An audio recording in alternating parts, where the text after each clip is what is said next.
মানব আকৃতির কুকুর আবিষ্কার। অবিকল মানুষের মতো দেখতে কুকুর আবিষ্কার করেছেন বিজ্ঞানীরা। তারা এর নাম দিয়েছেন মানব কুকুর। বিশেষ প্রজাতির এক হাইব্রিড মানব কুকুর মানুষের মতোই কথা বলতে পারে, চিন্তাও করে মানুষের মতোই, বইও পড়তে পারে, ফোন রিসিভ ছাড়াও করতে পারে আরো অনেক কিছুই। নতুন আবিষ্কৃত এই কুকুরের এক জোড়ার দাম প্রায় 50 মিলিয়ন মার্কিন ডলার। কানাডার ভ্যানকুভার গোপন এক গবেষণাগারে নতুন প্রজাতির এই কুকুর আবিষ্কার করা হয়েছে।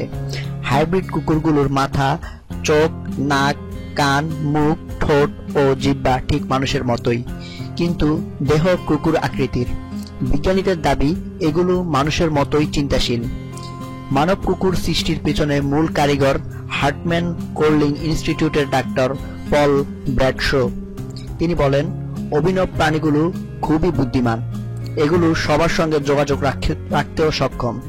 এদের কণ্ঠস্বরও অন্য প্রাণীর চেয়ে আলাদা। একটি পোষা কুকুর যেমন আচরণ করবে, এই প্রাণীটির আচরণও ঠিক সেরকমই হবে। তিনি আরো বলেন, প্রাণীগুলো খুবই বুদ্ধিমান ও কাজের। কয়েকশো বছর ধরে বিজ্ঞানীরা মানব কুকুর আবিষ্কারের জন্য গবেষণা করে আসছিলেন, কিন্তু তারা সক্ষম হয়নি।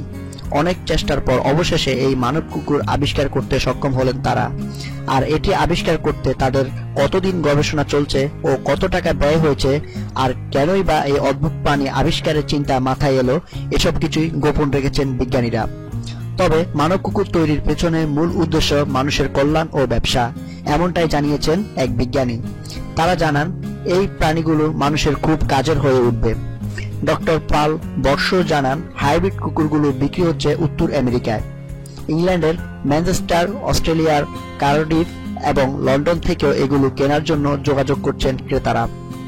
এদিকে ডাক্তার ব্র্যাডশোর সঙ্গে একমত হতে পারেননি প্রাণী অধিকার সংরক্ষণ সংগঠনের সদস্যরা। তাদের মধ্যে পাও লাইল ক্রাসবি বলেন, যদি আমার কোনো সন্তান এই প্রাণী দেখে, তারা ভয়ে অর্ধমূর্ত হয়ে যাবে। একবার চিন্তা করুন, রাতের আঁধারে যখন প্রাণীটি আপনার পায়ের আঙ্গুলে স্পর্শ করবে, তখন পরিবেশটা কেমন হবে। প্রাণী সংগঠনের সদস্যরা বলছেন, বিজ্ঞানীরা এই হাইব্রিড কুকুর আবিষ্কার যতটা না ব্যবসায়িক, তার চেয়েও বেশি অমানবিক। Video update journalist, news desk.